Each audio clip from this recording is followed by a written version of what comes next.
Hello, beautiful people. Welcome to your new favorite podcast. I got me, your host, Zay for Life, and then also your other host, Keith Burgess. It's the new episode, or the new podcast, first episode of the new podcast, Burgess&Son. All right. First thing we're going to do is talk about ourselves, tell y'all about ourselves, what this podcast, what you can expect from this podcast, and then we're going to jump right into it, okay? Now, Burgess&Son is a sports podcast that me, my dad, Keith, made up. Basically, what we're going to do, we're going to talk about, of course, sports, everything sports, okay? Everything that you hear, see, the main topics that's going on for the week, we're going to try to touch every base of those.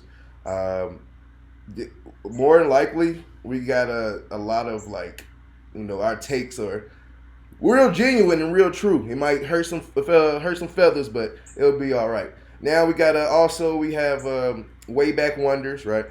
Way Back Wonders, and we also have a top 5 list that we will pick one of each week. Maybe flip a coin on the show, see which one we're gonna get with and do. But that is also good and dandy. I'm Zay for Life. If y'all don't know, I have actually started my own podcast almost a year ago called Talking 100 Podcast.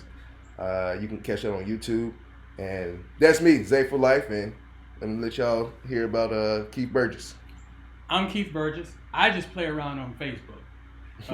I used to be on TikTok. My TikTok is nothing like my Facebook.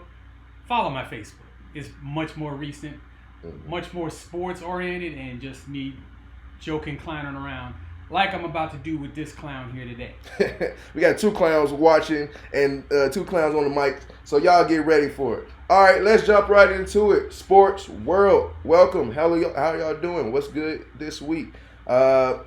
Topics we got for today. What's our first topic today? Is the NFL rigged?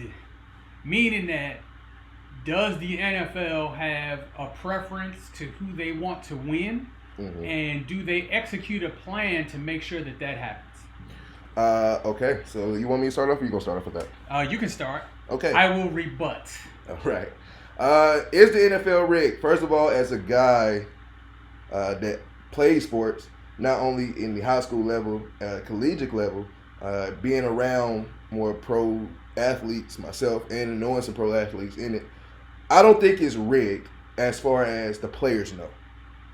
I do think games can be fixed. Referees and owners know that the games are fixed, going their way.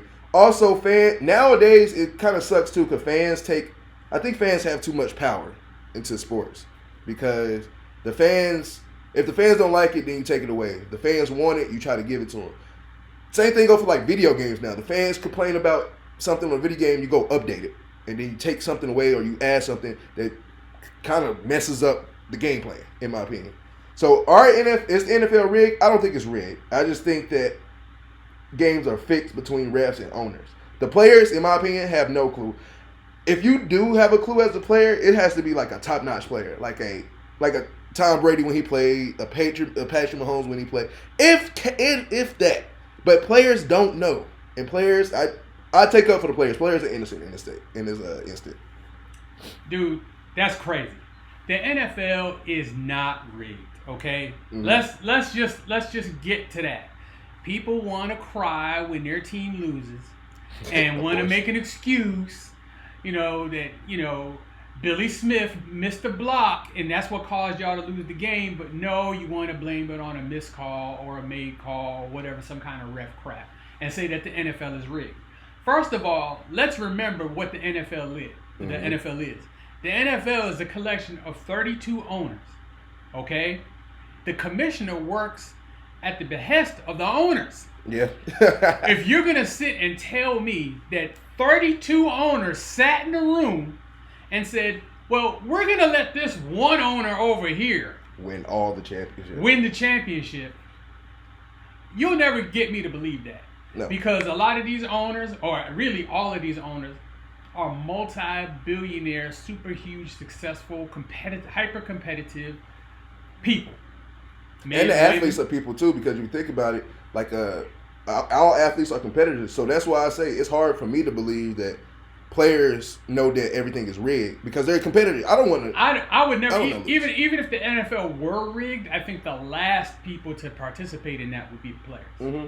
Now, if you're saying that they're rigging it with the referees, that's kind of more of a reasonable argument to me.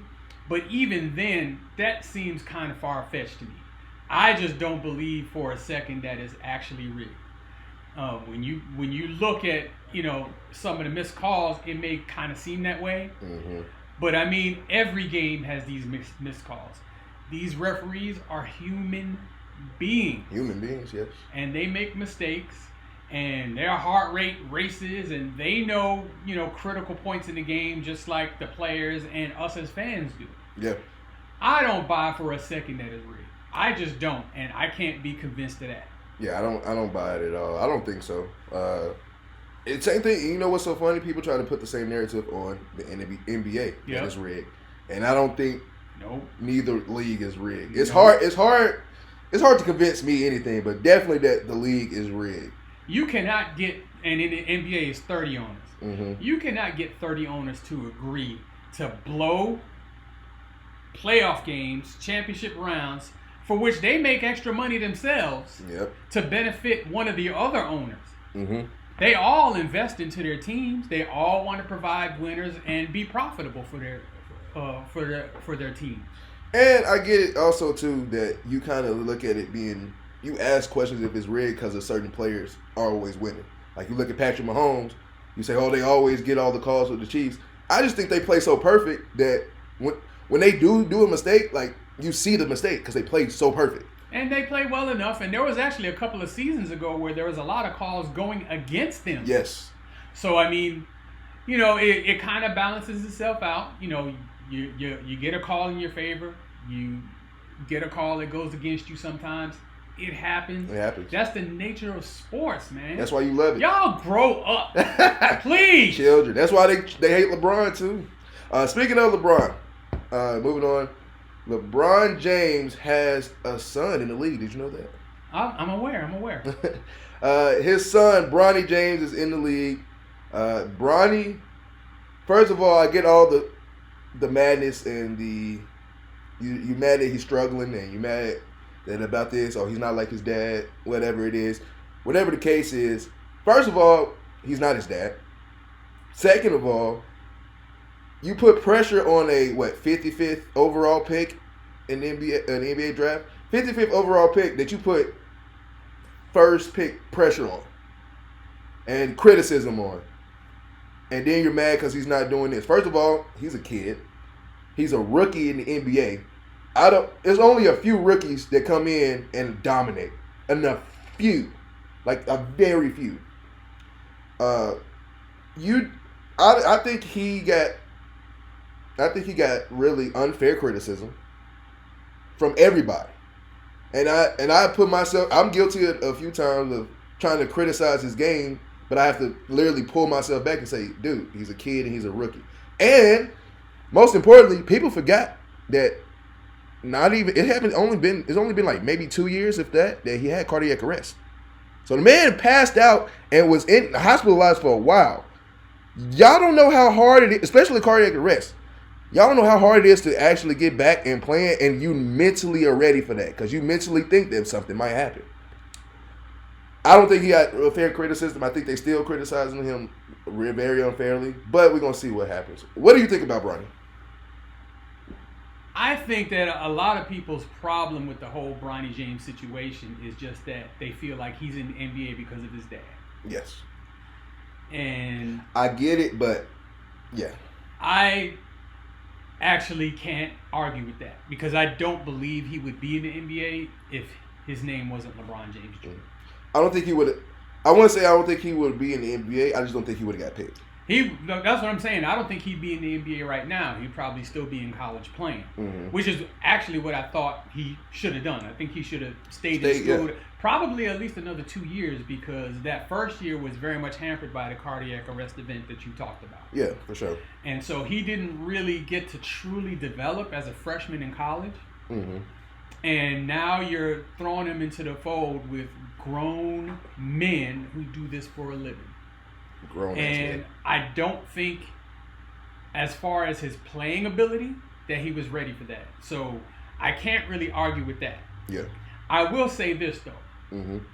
It is every father's goal to have their children fulfill their lifelong dream, whatever that dream is. Yeah. And as a father, I'll do whatever I have to do to make that dream come true. Yeah. Okay? So I absolutely believe that LeBron James put pressure on the Lakers to make sure that they picked him, to make sure he was picked.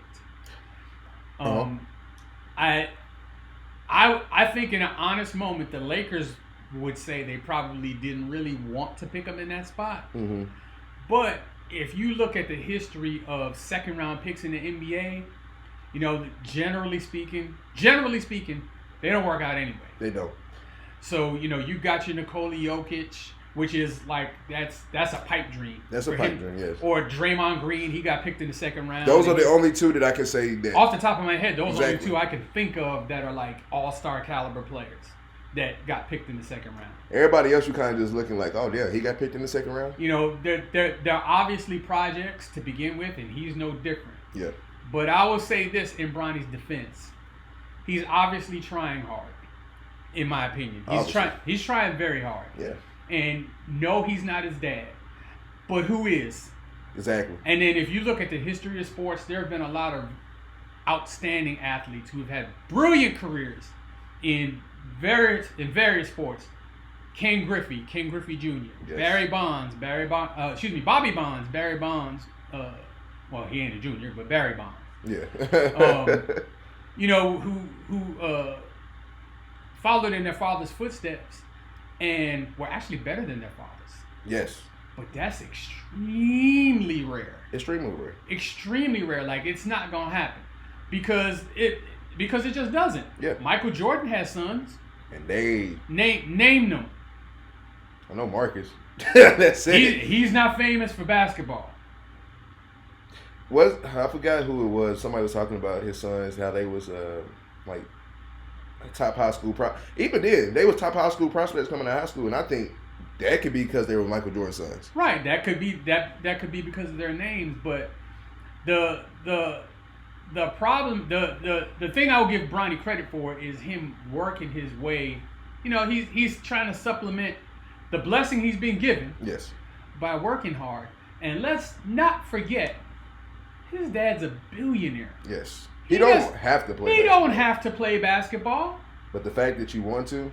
He's got his life laid out for him where he doesn't have to worry about anything. His father is diversified in a whole bunch of different businesses and companies, and he could have chose a different route entirely and went to work for one of his dad's companies. He didn't even really have to do that. His dad's a billionaire. Billion. With a B. With a B. A capital B. He does not have to do any of this. LeBron James, an athlete, is sitting at the same table with Elon Musk, Bill Gates. Like, that's crazy. Well, he ain't quite where those guys are at. But, I mean, I get your point. Yeah. So, you know, Bronny doesn't have to do any of that. He's doing this because he chooses to. Yeah, he has some advantages. Look, honestly, it's nothing I wouldn't do for my son. Yes. Hopefully it's nothing that you wouldn't do for yours. Yeah, of course. And if you wouldn't do it for your son, you need to take a very hard look in the mirror. A very hard. And I would tell you one thing before we move on. I'll touch on one thing that you said was basically you as a father, you want to make sure that, especially your kids, but especially your son, dreams come true. And for LeBron to do what he did to help Bronny get into the league, I also kudos Bronny of working hard to try to get there. Like, he wasn't lazy in getting to the league. Like, he was actually putting in work, actually playing these games in high school, going to summer camps, going to circuits, and going to the summer circuits and all that. I think he put in good work. Too much criticism. We want you to be like your dad. At least show shades of it. The other night, was the last night or the other night when he had 17? Mm-hmm. Looked good. Now, and then had Giannis on skates too. Dude, I feel like he's going to get better within time. He's 19. Let's remember that. Let's remember that he's 19 years old, and a lot of expectations come with these draft picks that come into the NBA. Mm-hmm. You know, after 1 year of college or back in the days when they were coming straight out of high school, that if in your first 2 years you're not an all-star, you're a bust. You're a bust. And you're still a kid. Yeah, bro. Like you're expecting way too much of these young kids. They're not men yet. I think they expect too much of Bronny, and they talk shit about Bronny, but like, to be honest, I done forgot the top 3 picks of the draft. What have they done? Good question. Because Stephon Castle's going to be the rookie of the year. I predicted it. You did call that one. I called it. All right. What's next for us? Are we still on the Lakers topics, or what we doing? Yeah, let's get into Luka. Luka, how you feeling about Luka? He's a great player, man. I would say after Jokic, he's the best player in the league. And I can't believe Dallas even thought for a second to trade him. I don't care what their reason was. I don't care if he was smoking crack before games. I don't care if he was smoking crack during the game. He's 29, 9-9. That's old 1940 maybe ball. the rest of your team should smoke some crack if he's putting up numbers like that.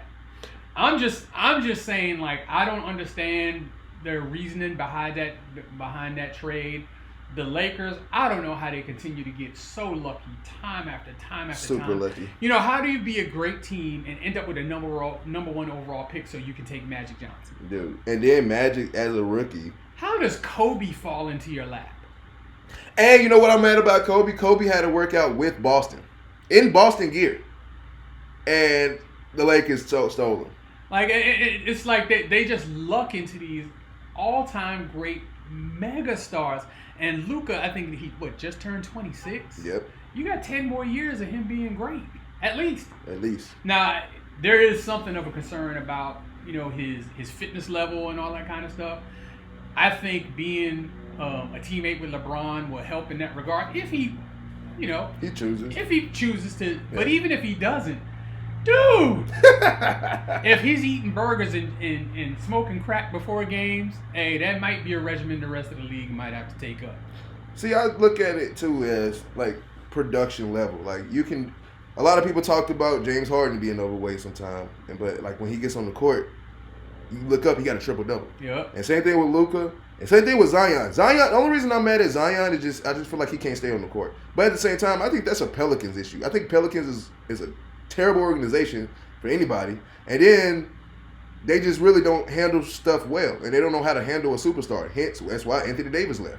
So, people like Zion and Luka and James Harden, who you might have concerns off the court, but when they touch that court, it's a different animal. Sometimes you're going to have to suck it up.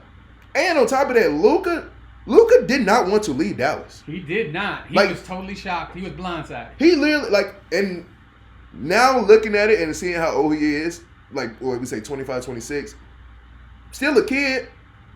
The way that he said he cried and he felt emotional after that, he was tied into Dallas. Yes. And for Dallas, basically, I think they kind of opened his eyes into the business side of it. Of like, okay, nobody cares about you. Anybody can stab you in the back at this point. Well, I mean, those love for athletes is generally short-lived. Yeah.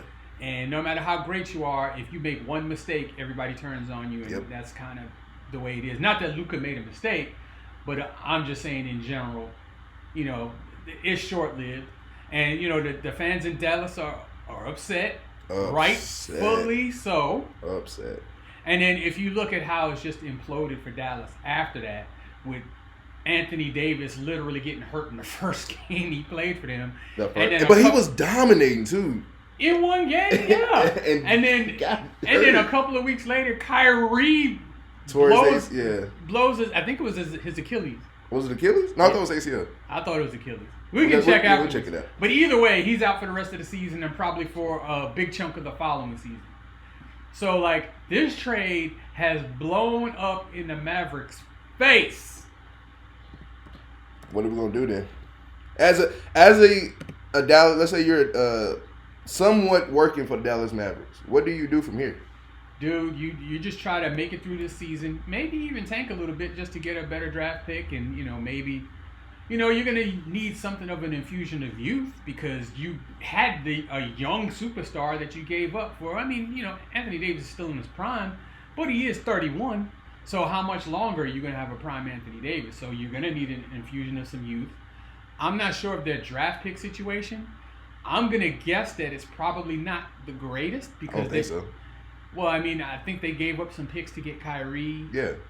That's what I'm saying. I don't think they have good draft. Yeah, I don't think they have capital. I don't think that they're loaded with draft capital.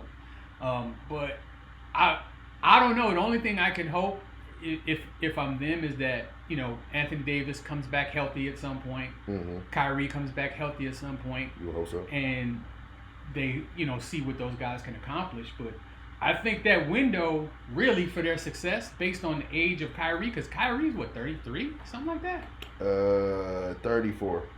See, so that window was a short window anyway with Kyrie and AD.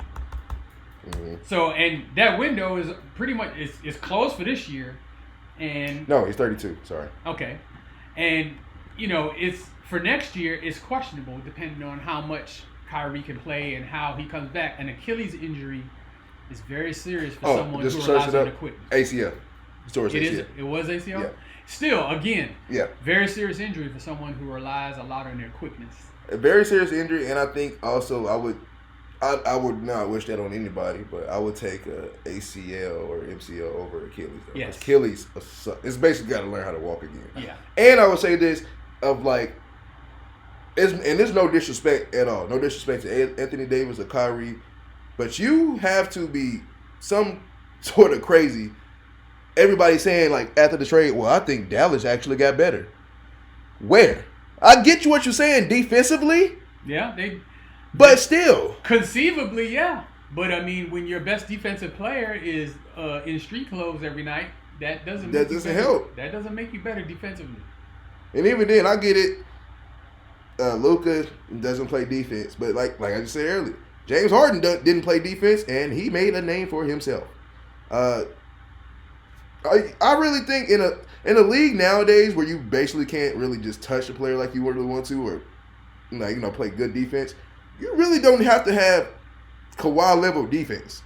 Yeah, I remember back in the 90s when I'd watch these playoff games and the scores would be like 85 to 82. Now these scores are like for playoff games, which are supposed to be slowed down, and it's 122 to 117 now. Exactly. So I don't know that. And that's without overtime. Yeah, and I don't know that defensively, you target necessarily defensive talent to build your roster into a championship level more than you do offensive players or players that can, at least, that are force multipliers that can make players around them better, which Luka absolutely does. I don't think you can say that about Anthony Davis. Hopefully, to be honest, after that trade, the Dallas Mavericks should have just said, "Our season's done." Just. Oh no! I mean, yeah, they got to throw up the white flag for this season and just because especially all the injuries, y'all, they're damn near close to forfeiting games. Isn't their entire starting five, like, aren't they all hurt? Everybody's hurt. They only got 7 active players. That's wild. Like that's literally a starting 5 and 2 people, and like I'm not finna run to get a whole game with that, especially an NBA game. Well, maybe they can do something in free agency or something along them lines, but I think they're going to have a real hard time replenishing talent because they are not the Lakers. They're not. They did luck into Luka because they didn't actually pick Luka. They picked Trae Young, I think. Yeah, they picked Trae Young. And they got traded for each other. I bet the Hawks feel bad too. Well, the Hawks still have Trae Young. Well, I'm just saying, but he's not Luka. Nah. But he's playing. He's playing, and he's not bad either. Trae Young, don't get it twisted. Trae Young's an all-star. Yeah. So, new segments that we have for this show, like we said in the beginning, we got one of the segments we're gonna do once a week, but I feel like today we're gonna do both segments since it's the start of it. Way back wonders and top 5 list. Which one are we gonna start with first today? We'll do the way back wonder because this is my time to shine here. We're gonna teach these young little whippersnappers a little something. He thinks the best running back he's ever seen is like Eddie George or something like that. Eddie George. Hey, because I'm a Titans fan, I would not say Eddie George. I say Adrian Peterson. However, this week's way back wonder focus is the great, the legendary, the all-time great Walter Payton. Oh. Arguably the best football player that's ever put cleats on. He went to Jackson State in Jackson, Mississippi to college. Oh, did you? He grew up in Mississippi. Oh, I didn't know and that. he was considered like the best running back prospect coming out of Mississippi. Wow, really? Do you know how many SEC scholarship invites he got? I'll answer that for you. The answer was 0. Wow. 0 coming out of high school. So that's was it no offers at all, or just no SEC offers? no. I don't know about. It's definitely no SEC offers. And he wanted to stay somewhere close to home. So you went. That's back in the late 60s, early 70s. Internet is that kind of thing. He just wanted to kind of stay close to home. So he was looking at it as wanting to go to a SEC school. No SEC school offered him. So he ended up going to Jackson State. Jesus. Set all kinds of records. Of course, Jackson State is an HBCU. The same HBCU that Deion Sanders started his college coaching career. Yep. So he had, of course, a tremendous college career. Yeah. Tremendous college career. And he was selected, he was definitely top 5 overall. Definitely. Coming out of an HBCU, the Bears took him. And he went on to have a magnificent NFL career. When he retired, he was the league's all-time leading rusher by a lot. That's crazy word. By a lot. So just for reference, he passed Jim Brown, which Jim Brown had like 12,000 career rushing yards. Even though Jim Brown, he only played I think 9 or 10 years, and he played in the era where they started off only playing 12 games a year, and they played 14 by the time he retired. But they played less games back then. That's why that 12,000 doesn't sound so impressive. Oh, I mean, it's still impressive though for that many games though. But Walter Payton ended up with I believe over 16,000. Shattered that career. record. Yeah, he killed it. Not only was he a great running back, he was a really good passer. If I remember right, he had something like 8 career touchdown passes. He was a great receiver out of the backfield. Really? Yes. He was just a tremendous all-around player. And on top of being one of the best players that's ever lived, he was also a great man. And that's why we have the Walter Payton Award? That's why it's named after him. Oh, okay. But what happened was, after his career, he had a liver disease, a chronic liver disease. And he became an advocate for organ donorship.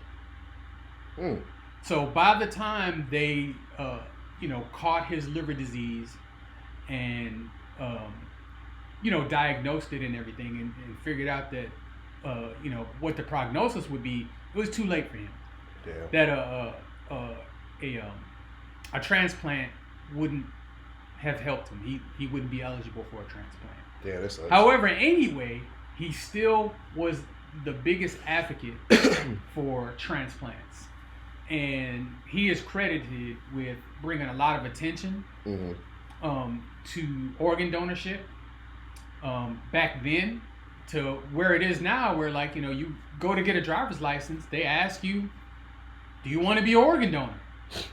And of course, personally for me, as the recipient of a kidney from a deceased donor, obviously I feel like Walter Payton had a part in that for me. So awesome. He's one of my favorite. He was already one of my favorite athletes ever, but for what he has done off the field, and this by no means is not his only accomplishment off the field, but that takes him, in my mind, to just another stratosphere of athlete. And so that is this week's Way Back Wonder. I love it. I love it. That was awesome. That was very awesome. One question though, would you consider Walter, I know you consider Walter Payton all-time great, but would you say that if you was to line up maybe top 5 running backs of all time to make this all-time team, you think Walter Payton can probably be I got him third. Third? I got him third. Who's 1 and 2? I got Jim Brown number 1. Okay. I got Barry Sanders number 2. Okay. And I got Walter Payton number 3. Okay. Now, I flip-flop back and forth sometimes between Barry Sanders and Walter Payton. So I'm not going to argue. Sanders was. I'm not going to argue with anybody who has Walter Payton 1. Mm-hmm. And as far as being just an all-around football player, mm-hmm. I would actually put him ahead of Jim Brown and Barry Sanders. But just as a pure running back itself, I will put those two ahead of him at the moment. Okay, awesome. Hey, I love that segment. Is gonna be crazy when we move forward. I love that. I just looked it up too. Walter Payton now is second in all time because Emmitt Smith passed. Emmitt Smith got 18,000 rushing yards. That is insanity. Bonkers. Wow, I don't think nobody's passing that soon. Closest one that's recent is LaDainian Tomlinson. And yeah, he can't gain any more yards. Exactly. So, and then I think last thing we got is a top 5 list. Right. So we have every week we're going to do just a top 5 list. We're going to call it the list of the week.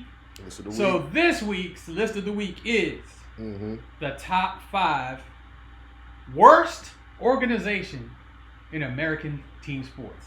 You want to go ahead with your top 5 first, or shall I? I'll let you go top 5. I'll let you take it all away. All right. So, number 5, worst organization in American team sports, the New York Giants. Now, you could almost interchange over the Jets. You could almost interchange the Giants and the Jets. Okay. In fact, I'll make it a tie. They're both terrible. Both terrible. And of course, I grew up in New York. Never was a fan of either team, but I did grow up in New York. So, I was a teenager in the 80s when the Jets were, pretty decent, and then the Giants were great. And the fall from grace for both of those are terrible. And just to highlight, a couple of the moves of why I say they're so bad, all I have to do is say, for the Giants, Daniel Jones, Saquon Barkley. Do I need to say anything else? Odell. I'll stop with them two, but you could throw in Odell. I mean, that's just the extra torch to the fire. And then the Jets, when was the last time they had a really good quarterback who actually played well for them? I'll wait. Only one I can think of that actually played decent enough that he called you a contender, but that was only 2 years, was Mark Sanchez. See, and that was the team around him. They did not. That's what I'm saying. They didn't put the ball in his hands. Exactly. So I don't know. And you had Aaron Rodgers his past 2 years and done nothing. Recent and as of recent, their quarterback picks terrible. They're not completely bad, but I would say look at Geno Smith a little bit as like Geno Smith went to Sam Darnold, but both of them got out of New York and did well. So that's why I'm saying is the Jets. They're a terrible organization. So number 4, the Chicago White Sox. Now I am not the baseball fan I used to be. When I was much younger, of course, I'll take you back to the days I used to read the paper every day with all the box scores in it. I was up to date on all the stats. I could tell you anything about any player. But what I can tell you about the Chicago White Sox is, first of all, they suck. And they're really bad. And by really bad, they're the worst team in baseball. And if I'm wrong about this, I believe last year they lost more games than any team in history. 100 years. It might be history. They are horrible. And they've been really bad for just about as long as I can remember, with the exception of maybe a few years with Frank Thomas. And they did win the World Series in 2005. I'll give them credit for that. But their playoff appearances are few and far between. They've had, some legendary a few legendary players, decent players here and there. But as of late, absolutely awful. And if you field the team, I can guarantee you a AAA team can win more games at the major league level than they won last year. They were terrible. That's mad wild. Number 3, the Oakland A's. Again, not the baseball fan I used to be. However, when your organization is so bad that you can't get fans in a baseball-starved area. Because historically, the Oakland A's are a great team. I mean, they've got some all-time greats that have come through that system. Mm-hmm. They've had success in the playoffs. They've won World Series.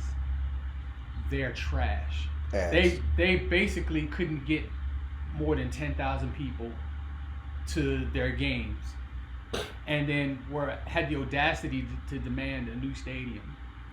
The audacity, the unmitigated gall. If now they're going to be moving to Las Vegas, that's going to help a little bit. but in between the time that they're moving to Las Vegas, they're moving to Sacramento, and they're going to be playing in a AAA stadium. That's humiliating, dude. Yes. How do you allow that to happen? It's top worst, right? That's why they're number 3. All right, number 2, the Charlotte Hornets. Oh my God. Hornets, Bobcats, atrocious. Whichever name they went by. I know they go by the Hornets now. Mm-hmm. Horrible. Trash. Horrible. And there was a time when like in the 90s, when it was really looking up for them, when they had Larry Johnson and Alonzo Mourning and, Glenn Rice. They've had good players. But as of late, trash. Nothing. And the couple of good players that they've had, they screwed it up. They had Gordon Hayward. Messed that up. And they couldn't keep him. They had Kemba Walker. Couldn't do anything with him.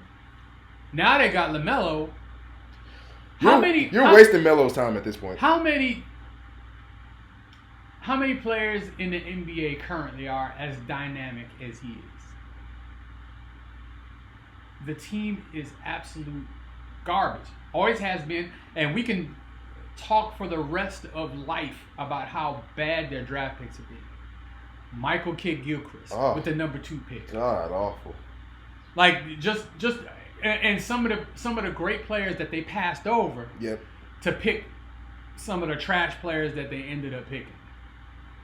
And for a lot of those years, it was the great Michael Jordan running that organization and making those picks. And that's what's so crazy. You think of a player that's an all-time great of Michael Jordan that you can easily sniff out talent. Apparently not. Apparently not. It does not. Greatness on the court does not guarantee greatness in the front office. That's for sure.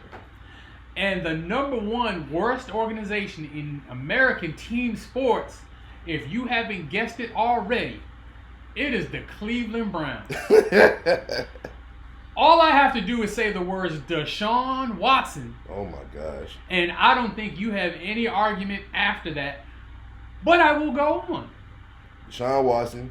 How about Tim Couch? How about Johnny Manziel? Jesus. How about 0-16? How about 0-16? How about Baker Mayfield? And you had Baker Mayfield and you let him walk. You had Baker Mayfield and Odell Beckham Jr. in their prime, and you couldn't make that work. And now you've got a prime Myles Garrett who had to threaten to leave. I think he should have left. I'm sorry. I wouldn't have took the money. I'm sorry. I'm sorry. Took the money. I don't blame him for taking the money. I don't, but I'm sorry. $40 million a year is a lot of dough. It's a lot of cheese. But if his real goal was actually to win, yeah, I would have left. He ain't doing that there. I would have left. He's not doing that there. They have their playoffs absolutely few and far between. The organization is just a complete dumpster fire. For a while, they were just hiring and firing coaches every year. Now they have a decent coach, and they still can't do anything right because they have they've got this albatross around their neck called Deshaun Watson's $230 million guaranteed contract. And now they're trying to like renegotiate that contract, and what's there to renegotiate? It's too if late. I was Deshaun Watson, unless you're giving me more money, don't talk to me about money. You're giving me more. Exactly though. Hey, look, you guaranteed that $230. You're gonna have to pay that $230. Now you can restructure it, kick the can down the road. If it was me and I was running, I would just look. I'd eat the contract. I'd cut them. I'd take on the dead money. I'd just start over. Whatever players that I have of value, Myles Garrett. I think they got a pretty good DB. His name escapes me at the moment. It's not Ward, is it? Denzel Ward. Is it Denzel Ward? Okay. I would trade. They wasted Nick Chubb, dude. Well, okay. So Nick Chubb, they wasted Nick Chubb, but also Nick Chubb's injury history has hurted him. Like, oh yeah, I mean I agree with that, but they also wasted him because I really think before that gruesome ass injury he had, maybe 2 years ago, I think you had good trade value that you could have traded him and got great picks. But now with his injury history, you can't trade him now. Exactly, you can't. And that's part of them wasting him. But they before he got hurt, they absolutely blew it. They had Joe Thomas. That's one of the greatest tackles that's ever played the game. Dang. The man played his entire career in Cleveland, never played a single playoff game. You know how aggravating that would be towards me? Not one. Terrible. Cleveland Browns fans, you have my sympathy. You see, I'm a Redskins fan, so I know you're paying to some degree. Not anymore, but I do know you're paying to some degree. I don't even think to some degree. I think you never would know that pain. I'm a Titans fan, and I don't even know that pain. Well, yeah. And we had some atrocious years, but God bless. Everybody has it's the nature of sports. It's cyclical. Yep. So sometimes you're gonna have good years, you're gonna have bad years. Mm-hmm. But when they're all bad all the time, and every decision that you make is the wrong decision to make, obviously you're lacking institutional control, and whoever's running that organization at the top is, for lack of a better word, just an idiot. Oh God, no. They're idiots. Oh wow. I don't have a top 5, but I would say honorable mentions. One team that I did name earlier, New Orleans Pelicans. I think they're a terrible organization, like very terrible. You managed to fumble Anthony Davis, and you're about to fumble Zion. The thing is, they got a really good haul for Anthony Davis, and if my memory serves me correctly, they're all gone now. Yeah. They got rid of Lonzo. They got rid of Brandon Ingram. He just got traded this year too. They had another really good young player, and did they have Julius Randle in that one? No, they didn't have Julius. They did have a couple of other good young players. They had. I mean, well, before Anthony Davis trade, I know they had AD and they had Boogie. Yeah. Which I thought that was, and with Rondo, I thought that was great. I feel like you needed one more star, but you just didn't figure it out. They've been able to put together rosters. They just haven't really been able to make a major impact. And I don't want to say they're a worse organization, but it's just the way that you fumbled these superstars is where I'm looking at. Like that's bad. Yeah. Even that year they got Anthony Davis, they had the number 1 overall pick, which was Zion. Mm-hmm. And I won't necessarily say they blew the pick. I mean, anyone who had the number 1 pick at that time would have took Zion. Yeah. But they also had the number 4 pick because that was part of the Lakers package. I remember that. And I think they flipped that pick. They traded that pick. Yeah, I think so. So, things haven't worked out for them. I wouldn't put them in my top 5, but I mean, I think the people in New Orleans should be justifiably frustrated with them. For sure. Mr. Keith Burgess, are you ready for a lot of episodes like this? I am. This was a lot of fun. This is. I'm excited. I'm ready to go on. That's going to be all for this first episode. Can't wait to see what the future holds for us when we get back and we be doing this weekly and we be lit. So y'all be prepared and know Monday is the day that we plan to release the episode. So every Monday, catch us on YouTube and Spotify as we are going to take over the sports podcast world sooner than later. All right. Thank you, Mr. Keith Burgess. Let's make this a daily thing or a weekly thing. All right. Yes, sir. All right. We out. Peace out to y'all.